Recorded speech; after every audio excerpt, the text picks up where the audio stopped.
ये वीडियो एक व्यक्ति की कहानी पर आधारित है जो सच्चे ध्यान को सीखना चाहते थे। ऐसी स्थिति जहां मन, विचार और संदेह उसे प्रभावित न करें। वह कई गुरुओं के पास गए, लेकिन कोई भी उन्हें संतुष्ट नहीं कर पाया। व्यक्ति सच्चे मायने में ध्यान सीखना चाहते थे। ऐसी स्थिति जहां मन, विचार, संदेह उसे छू ना पाए।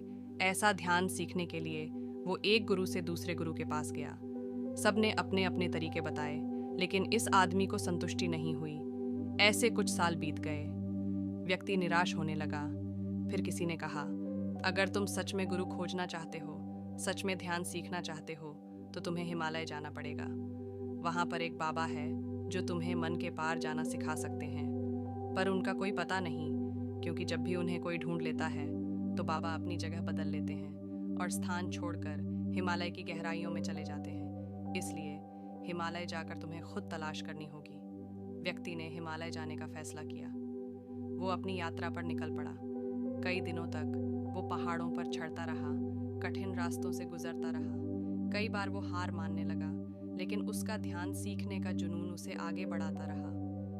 एक दिन उसे एक गुफा दिखाई दी। वो गुफा के अंदर गया तो वहां उसे एक बूढ़ा व्यक्ति बैठा मिला। उस व्यक्ति की आंखों में शांति और ज्ञान का दीपक जल रहा था।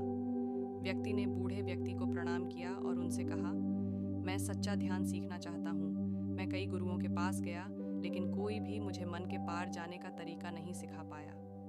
बूढ़े व्यक्ति ने मुस्कुराते हुए कहा, मन के पार जाना आसान नहीं है। इसके लिए धैर्य, लगन और आत्मविश्वास की आवश्यकता होती है। उन्होंने व्यक्ति को ध्यान सिखाना शुरू किया। उन्होंने उसे सिखाया कि कैसे सांसों पर ध्यान केंद्रित करना है, कैसे विचारों को आने जाने देना है, कैसे मन को शांत करना है। व्यक्ति ने बूढ़े व्यक्ति के निर्देशों का पालन किया। धीरे धीरे उसे ध्यान में गहराई आने लगी। वो मन को शांत करना सीख गया, वो विचारों को आने जाने देना सीख गया, वो सांसों पर ध्यान केंद्रित करना सीख गया। कुछ महीनों के बाद व्यक्ति ने सच्चा ध्यान सीख लिया। अब वो मन के पार जाने में सक्षम था।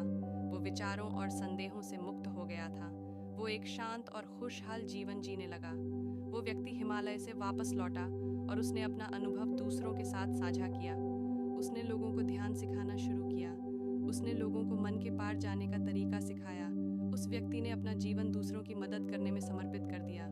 वो एक महान गुरु बन गया। ये कहानी ओशो से कुछ हद तक मेल खाती है, पर ओशो की कहानी थोड़ी अलग है। जैसे साल बीतते गए और व्यक्ति को रजनीश और ओशो के नाम से जाना जाने लगा।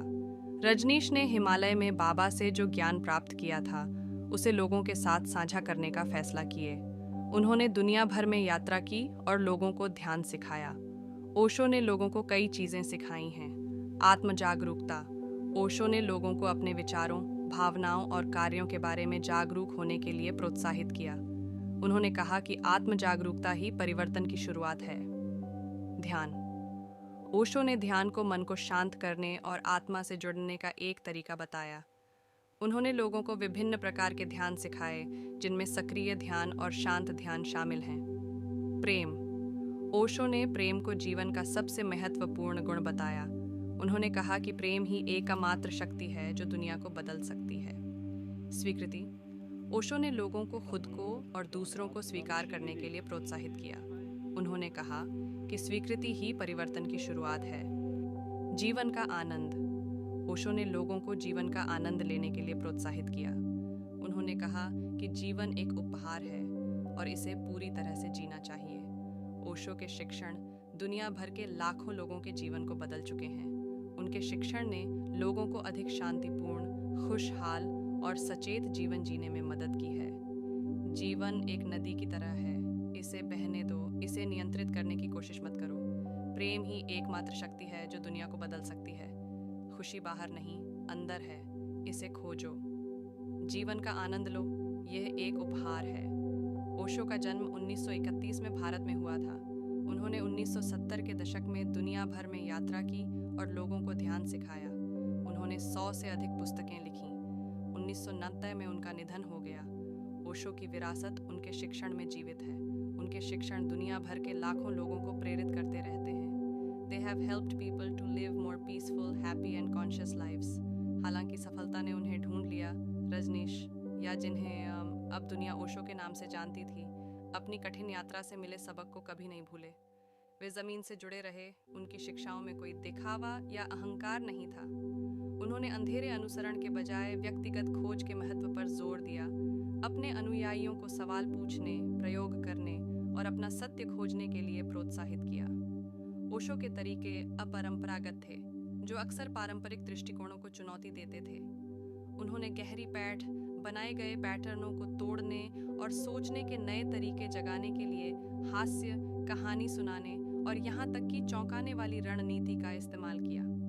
उनके गतिशील और उत्तेजक प्रवचनों ने न केवल आध्यात्मिक ज्ञान चाहने वालों को, बल्कि कलाकारों, बुद्धिजीवियों और जीवन के सभी क्षेत्रों के व्यक्तियों को आकर्षित किया। ध्यान के दायरे से परे, ओशो ने मानवीय अनुभव के विभिन्न पहलुओं में गहराई से प्रवेश किया।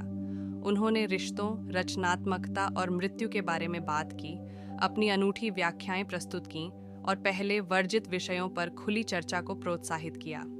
उन्होंने प्रामाणिक रूप से जीने, मानवीय भावनाओं के पूरे स्पेक्ट्रम को अपनाने और व्यक्तित्व का जश्न मनाने पर जोर दिया। ओशो की शिक्षाएं उन व्यक्तियों के साथ गूंजती थीं जो सामाजिक मानदंडों से परे अर्थ और पूर्णता की तलाश में थे।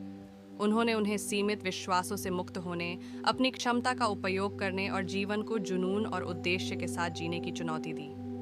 हालांकि उनके उपदेशों के आसपास अक्सर विवाद होते रहे, व्यक्तियों और व्यापक सांस्कृतिक परिदृश्य पर उनके प्रभाव को नकारा नहीं जा सकता।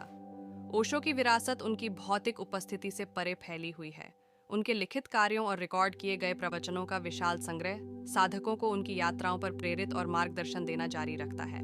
उनकी ध्यान तकनीक विभिन्न विचारधाराओं द्वारा अनुकूलित और परिष्कृत आंतरिक शांति और आत्म जागरूकता विकसित करने के लिए उपकरण प्रदान करती रही हैं। जबकि सत्य की यात्रा प्रत्येक व्यक्ति के लिए अद्वितीय होती है, ओशो का जीवन और शिक्षाएं इस बात की याद दिलाते हैं कि आत्मखोज का मार्ग हमारे भीतर ही है। उनकी कहानी हमें अपनी खोजों में दृढ़ रहने, चुनौतियों को अपनाने और अंततः अपनी पूर्णता के लिए अपना व्यक्तिगत मार्ग खोजने के लिए प्रोत्साहित करती है।